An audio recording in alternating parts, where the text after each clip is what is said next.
Olha só, desafio dos 40 dias para se tornar um vistoriador excelente. Você se qualifica para ser juiz?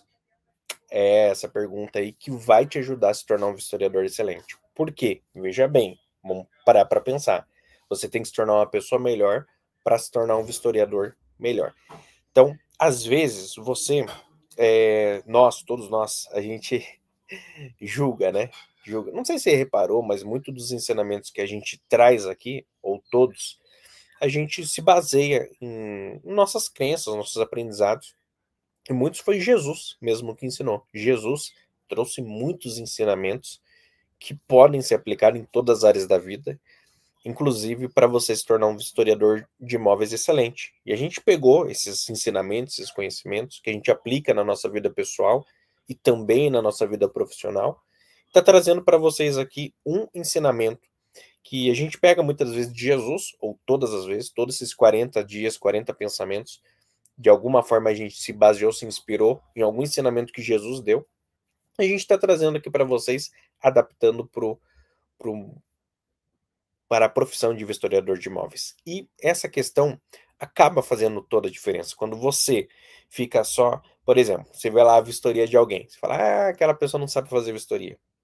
A vistoria daquela pessoa foi ruim. Você fica julgando a vistoria daquelas pessoas. Às vezes a imobiliária vai te contratar, fala: eu queria contratar você para fazer vistoria para mim. É que a outra imobiliária, a outra empresa de vistoria, fez isso, isso. Fica falando mal da empresa de vistoria.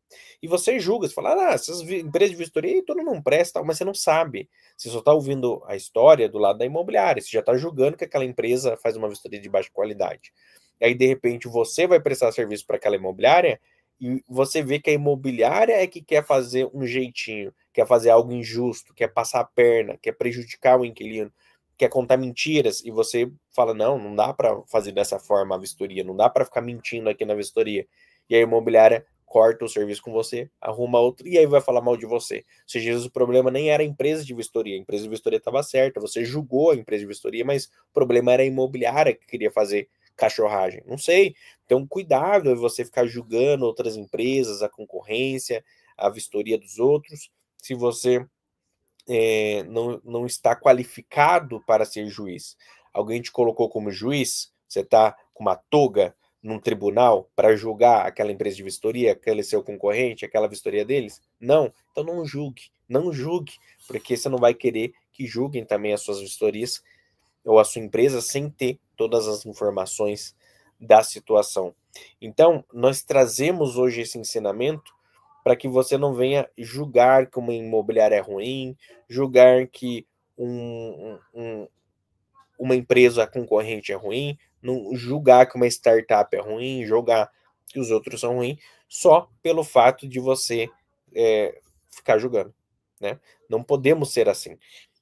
Isso atrapalha você de se tornar um historiador excelente. Quando você está diante de uma empresa que está vendendo o seu serviço de vistoria de imóveis, quando você fala mal da concorrência, você está sendo deselegante. Você está sendo talvez até antiético. Não é ético você ficar falando mal de empresas concorrentes. Não é elegante você ficar falando mal de empresas concorrentes.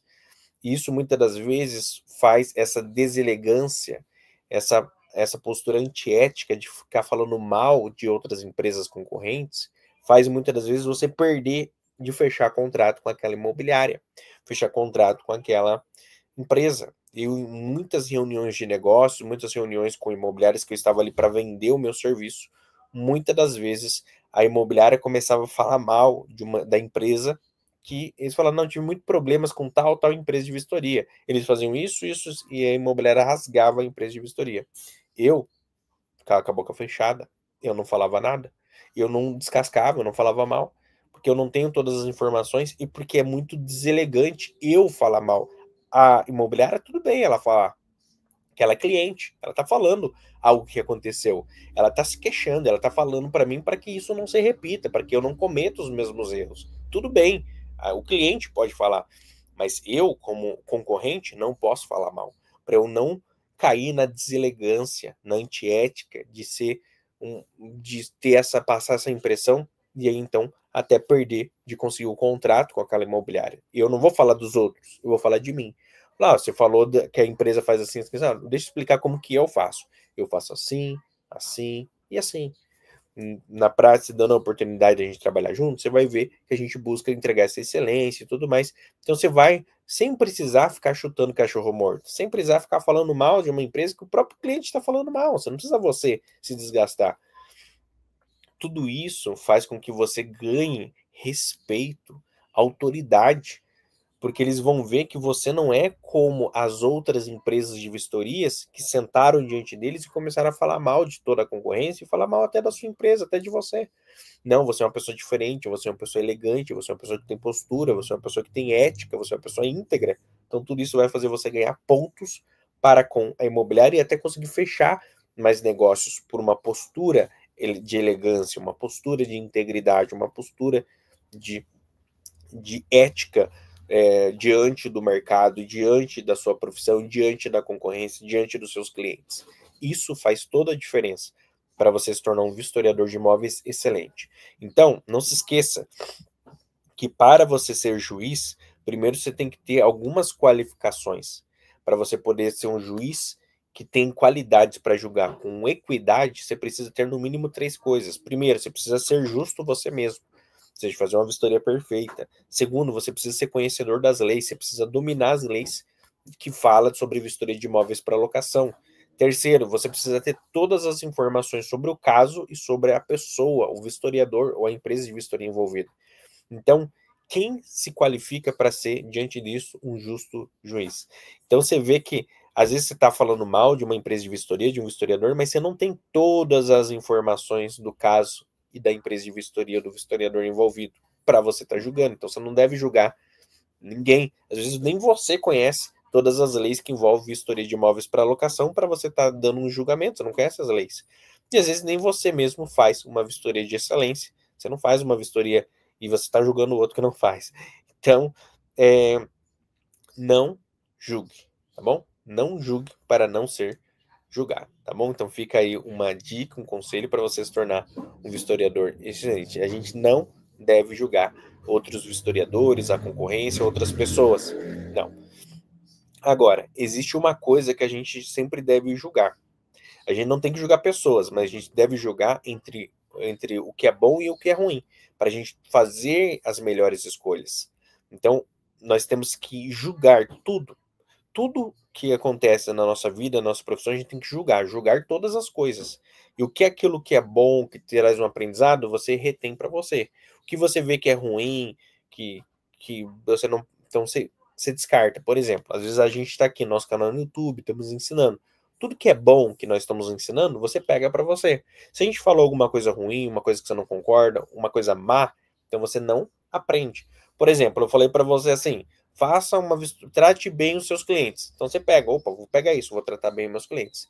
Aí, num outro vídeo, eu falo para você assim: pega um gato morto e bate no seu cliente. A gente fala, pô, isso daí é ruim, né? Pegar um gato morto e bater na empresa, na imobiliária. Então não vou aprender isso. Aprende o que é bom, não aprende o que é ruim. Tá bom? Então, até porque eu não sou perfeito, a Jéssica não é perfeita, nós, nossa empresa, nosso grupo de empresas, nossas empresas, nossos colaboradores, aqui nós não somos perfeitos, nós prestamos nosso serviço, seja na imobiliária, seja nos nossos cursos, seja na nossa empresa de vistoria, seja nos nossos grandes negócios que a gente faz com incorporadoras, negócios milionários. A gente não é perfeito, a gente tem coisas boas e temos coisas ruins. Então, o que é bom, você pega, o que é ruim, você não pega. Então, aprenda essa lição. Aprenda a discernir o que é bom e o que é ruim. O que é bom você aprende, o que é ruim você descarta. Para você fazer as melhores escolhas, para plantar sempre o que é bom, para colher o que é bom. Então, qual que é a aplicação do desafio de hoje? É o seguinte: se ninguém lhe constituiu juiz de alguém ou de alguma situação, não julgue, mas constantemente examine tudo diante de você, guarde o que é bom e fique longe do que é mal. Você, agora anota essa pergunta e faça para você mesmo. Você se vê de vez em quando julgando outras pessoas? Responda para você mesmo. Já foi pré-julgado ou mal julgado? Como você se sentiu? Gostaria de contar alguma experiência a respeito? Deixa nos comentários. Se você quer contar um pouco alguma experiência a respeito, deixa nos comentários e a gente se vê no próximo desafio. Tá. teve alguma experiência que você foi julgado, pré-julgado? Você quer contar, compartilhar a experiência? Ou você acabou julgando, depois você viu, não era bem assim? Em relação à vistoria de imóveis ou outra situação na sua vida?